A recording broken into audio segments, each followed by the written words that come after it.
Kangcul harus menghadapi raja yang kerasukan. Kini raja pun mulai bertarung melawan Kangcul. Tetapi Kangcul sudah mempersiapkan tanah liat yang diberikan Iori. Dan itu berisi beberapa jimat yang membuat raja kepanasan. Kangcul pun buru-buru melarikan diri. Dari kejauhan, Bongsan juga terus membarakan api dendam dari roda 8 kaki. Di sisi lain, Iori masih menunggu kedatangan Kangcul. Mereka bersembunyi di suatu tempat untuk menyelamatkan Pangeran Yiguang. Kini Pangeran Yiguang tidak nafsu untuk makan karena ayahnya yang masih kerasukan. Iori pun berusaha menenangkan Pangeran Yiguang dengan mengatakan bahwa dia akan mencari cara untuk memperbaiki semua ini. Tak lama Iori pun meminta Kangcul untuk keluar. Tetapi Kangcul berusaha menghibur Pangeran Yiguang dengan mengatakan bahwa mereka akan segera kembali ke istana. Setelah keluar, Iori pun bertanya apakah rencana Kangcul yang sebenarnya. Karena Iori sudah tahu jika Kangcul meminum bunga caragana.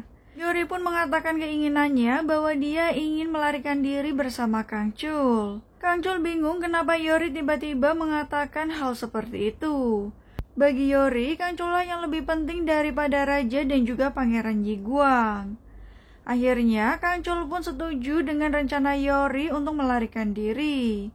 Dia akan menjemput Ibu Yongab dan juga membawanya bersama mereka. Saat ini keinginan Iori hanya ingin hidup bersama Kangcul. Tetapi Kangcul juga meminta Iori untuk membawa Pangeran Yiguang bersamanya. Kini Kangcul akan pulang dan membawa Ibu Yongab untuk kembali bersama mereka. Iori pun melambaikan tangannya seakan dia mengucapkan salam perpisahan. Di sisi lain, raja akhirnya kembali ke istana. Pengawal Kim diam-diam mengawasi mereka karena ternyata dia dan juga Kasim Kim sedang merencanakan sesuatu. Iori ternyata kembali ke istana karena dia berencana untuk mengakhiri semuanya. Sesampainya Kangcul di rumah Yongab, ternyata Yongab memperingatkan agar Kangcul segera pergi. Tetapi Kangcul meminta dia untuk ikut dengannya. Sesampainya di tempat persembunyian, Kangcul mendapati bahwa Iori telah pergi. Kangcul juga baru menyadari bahwa semua ini adalah rencana Iori. Harapan yang ditulis Iori pun ingin Kangcul segera naik ke langit. Pengawal Seo akhirnya memberitahu bahwa Iori pergi ke istana.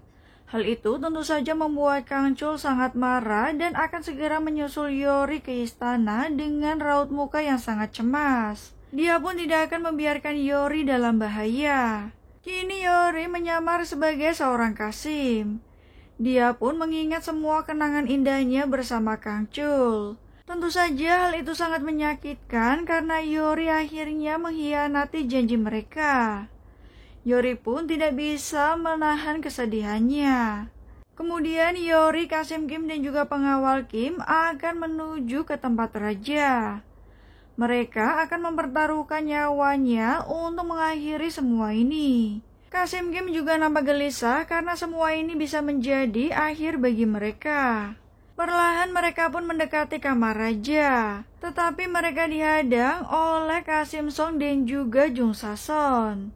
Melihat Iori membawa sesuatu, akhirnya mereka ketahuan bahwa mereka sedang merencanakan sesuatu. Pengawal Kim bertarung dengan Jung Sason, sementara Kasim Kim menghalangi Kasim Song. Iori pun diminta untuk segera masuk. Kini raja yang kerasukan juga melihat Iori datang ke kamarnya dengan menggunakan pakaian serba hitam. Iori pun mulai melakukan aksinya dengan memanggil roh kematian. Dia bersiap untuk mengirim roda 8 kaki kembali ke akhirat. Perlahan raja bangkit dari tempat duduknya dan mendekati Iori. Dia tidak menyangka bahwa Iori telah melakukan pemanggilan roh kematian. Kini raja atau roda 8 kaki diminta untuk menyerahkan dirinya. Sementara itu dukun buta Pongsan juga melakukan ritual agar membuat roda 8 kaki semakin memiliki kekuatan dari dendam yang membara. Dia berkali-kali membangkitkan dendam dari roda 8 kaki. Akhirnya raja berbalik bisa melawan Iori dan juga membuatnya memuntah darah. Hal itu tentu saja membuat dukun buta Pongsan sangat senang. Chun Gum-wi atau roh 8 kaki kemudian memperingatkan Yori untuk tidak menghalanginya. Di saat dia mengancam Yori, tiba-tiba seseorang datang dari arah belakang dan dia adalah Kang Chul. Melihat hal itu, Yori pun meminta Kang Chul untuk segera pergi. Tetapi Kang Chul tidak akan membiarkan Yori menderita dan akan melindunginya. Amarah Chun Gun-wi pun semakin membara.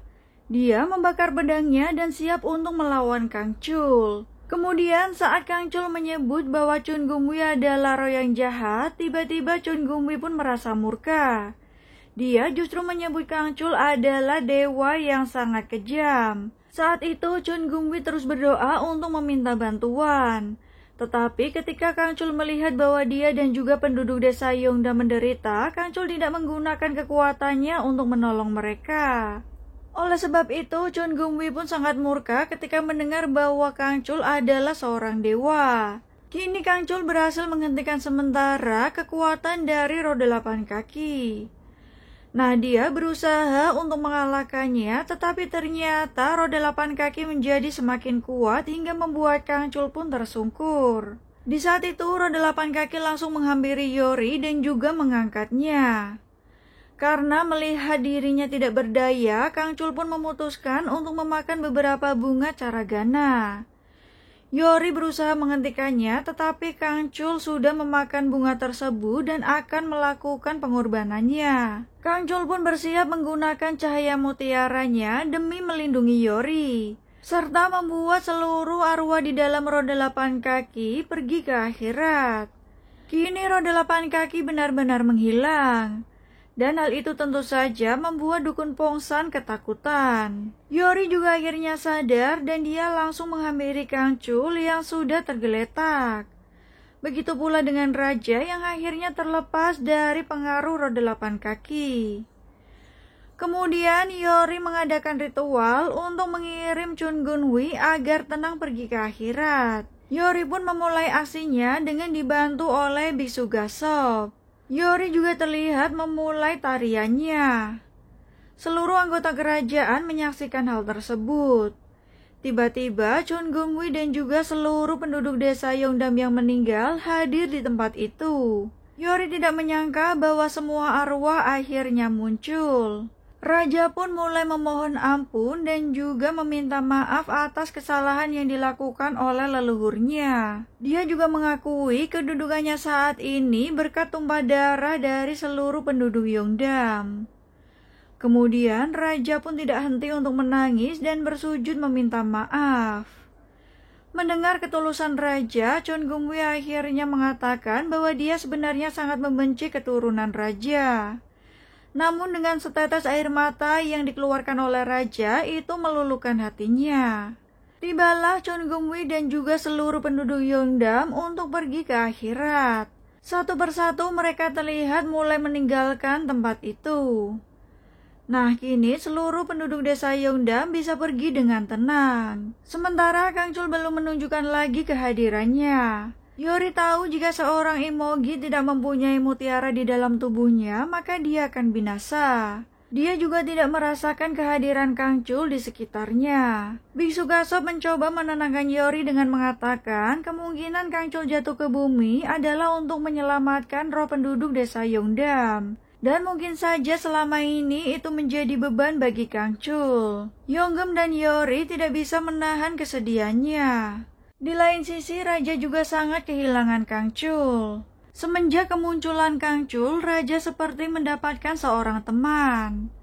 Nah, tiba-tiba roh dari ratu pun berusaha menenangkan raja. Ratu tahu bahwa raja lebih kuat dari siapapun. Ratu juga ingin raja untuk menghilangkan sakit hatinya. Raja pun merasakan kehadiran ratu. Nah, kemudian Yori melihat arwah neneknya yang datang menghampiri dia. Yori langsung menangis dan juga memeluk neneknya serta mengatakan tentang Kang Chul.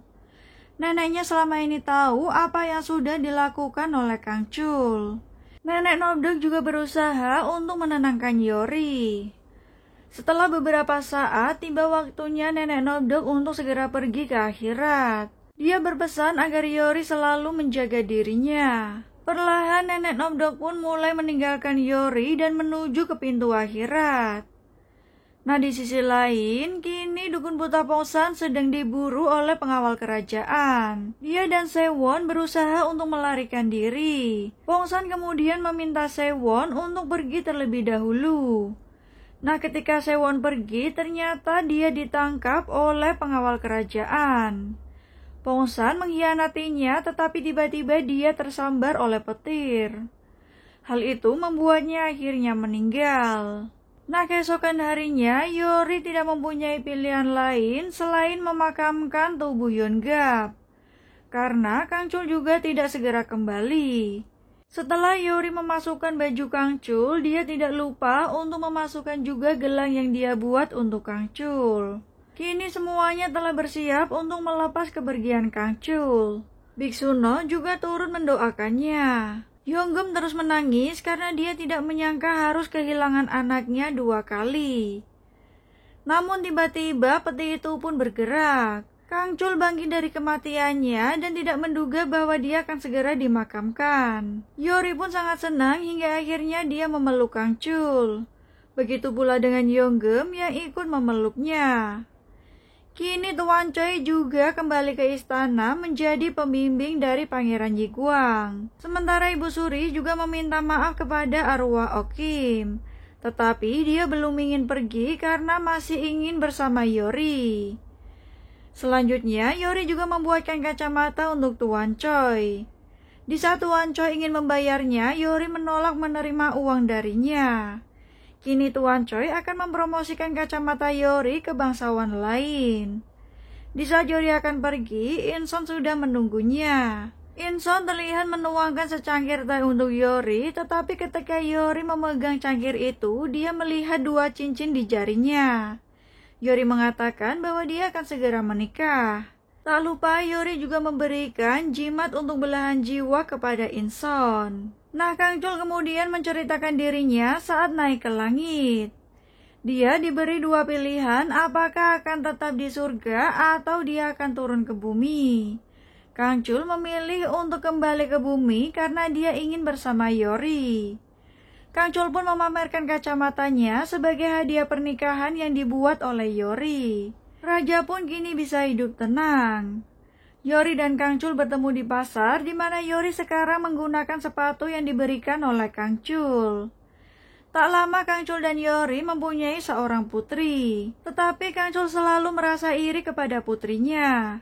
Namun dia tidak bisa berbuat apa-apa selain memamerkan kekuatannya ketika dia kesal. Melihat hal itu, putri mereka pun akhirnya mengamuk. Tak lama Yeonggum pun datang dan dia memarahi Kang Chul karena selalu memamerkan kekuatannya.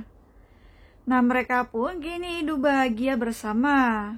Kemudian Kasim Kim datang dan meminta Yori dan Kang Chul untuk segera pergi ke istana karena raja menyuruh mereka segera datang. Kang Chul pun membual bahwa jika dia memerlukan Yori, maka raja harus membayarnya. Namun Kang Chul memberikan harga yang sangat tinggi. Tiba-tiba Yori sudah bersiap dan meminta Kang Chul untuk pergi dengannya.